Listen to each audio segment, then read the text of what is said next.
be an artist means never to avert one's eyes.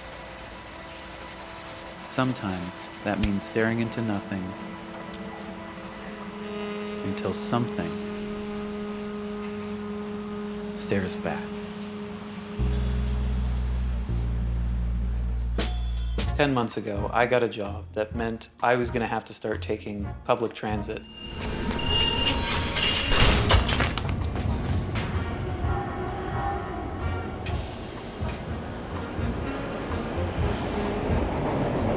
So at 7 in the morning, Monday through Thursday, I found myself hopping onto the trolley, using that time mostly to just sleep another 45 minutes. But pretty soon, I found myself starting to gaze out the window, start to watch the passing sights go by as I made my way to work. I didn't want to close my eyes anymore. I wanted to keep looking. And then I started to notice little beautiful things, just the sights around me that normally I take for granted as I'm just zooming through my life. And that was amazing. Eventually, I wasn't napping at all, and instead I was daydreaming.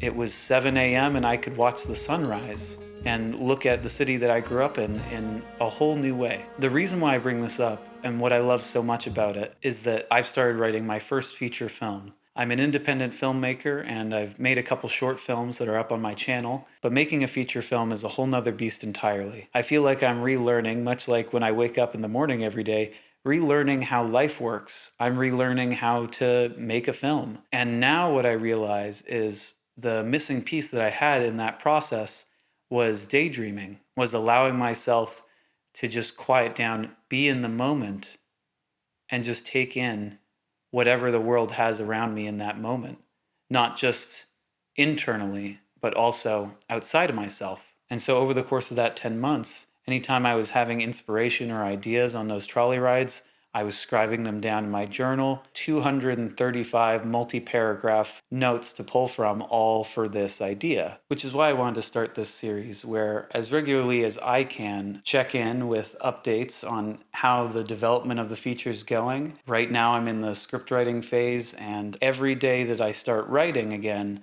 I feel like it's easier and easier to keep writing, so I'm excited to keep writing that momentum. The more ideas you have, the more ideas you have. So when you have one, and if it's the right idea and you allow yourself to be open enough, you'll be surprised by how it might be able to connect or lead to more ideas later down the line. So I write down everything. Anytime I have a thought related to the film, even if I think, oh, I don't know if that character would do that, or that's contradictory to something that I've come up with already, I absolutely write it down, because you never know if somewhere down the line that's going to spark a new idea, or maybe that was the right idea all along. Oftentimes, if I'm sitting at my desk and I have the blank page in front of me, I actually find that when I turn my chair completely away from the screen, tilt back, put my feet up, and close my eyes, that's actually when I'm doing the most writing that I ever do in a day, because that's when the ideas come to me. They never come when I'm just staring at a blank page, or if I'm just trying to type something out but I don't know where I'm going. In discovering how useful daydreaming is in my own process, turning away and closing my eyes allows the curtain in the theater of your mind to come up, and the movie just starts playing for you if you put yourself in the right emotional space for that idea. And then you just watch the movie and you feel it out. Have it be however you want, or however your mind wants it to be right in that moment. You hold on to that super tight. And then the job right after that, once those images and sounds start coming and you feel like, okay, well, hold on, if I just keep watching this movie, I'm not going to be able to remember all these details I'm getting.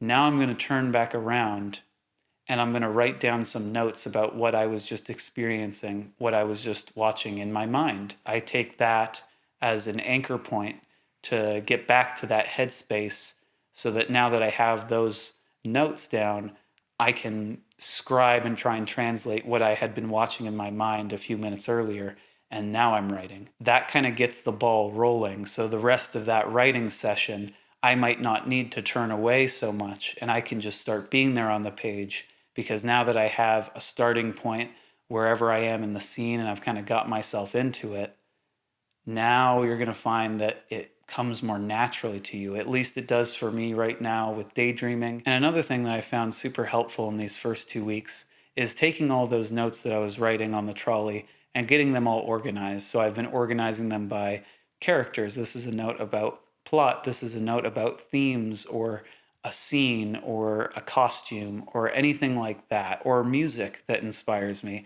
So all that is now organized for me to look at on my mood board that I have on my laptop. And so when I'm writing the script, I can regularly go back to those notes. And if I need to consult something, I can quickly go back to that. And that's so important because you're going to have so many ideas when you're not writing. That's where they all come in. When you're doing the dishes or whatever you're doing, literally anything but writing, that's when your brain is going to start firing a bunch of amazing ideas at you. And so you have to write them down and be able to access them later. You can't just write it down and forget about it. The point is you're trying to set yourself a kind of anchor for later on. I've got all those notes organized now and an outline done. I'm thinking the film is probably going to be in a 4-act structure, which is easier for me than to think in 3 acts. It's essentially somewhat the same framework, but I just find it a little bit more easy to conceptualize it. So I pretty much know where it's going, but that doesn't make it any easier. Sometimes it can actually be more difficult because you feel like you've put yourself in a box. So you have to still be flexible enough to change the framework of what you're doing in case you get an idea that you think is actually going to be stronger than the framework that you had before that you were working with. The last thing I'll share about my process before I wrap up this first video diary is it's so important for me, and I think it's important for pretty much anyone who's trying to make a film, to keep watching films. Sometimes it can be a little bit difficult to decide in your free time if, okay, this is going to be the time when I'm going to create, and this is going to be the time when I'm going to consume content.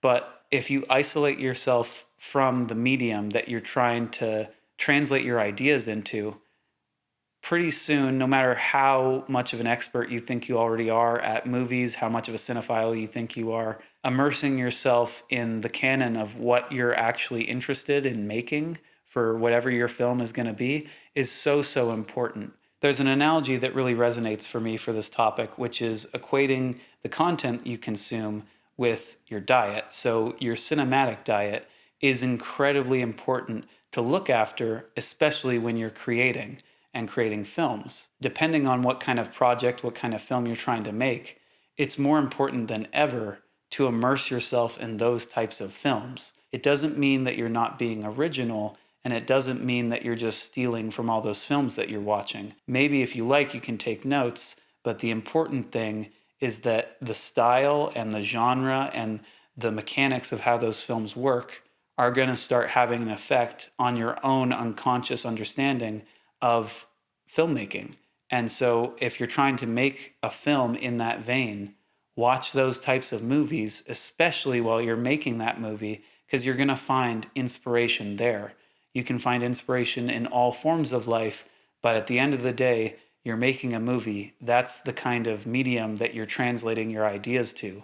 So keep watching movies, keep being active in your consumption of it, not in a passive way, but in an engaged and excited way. Don't forget your passion for why you're doing this.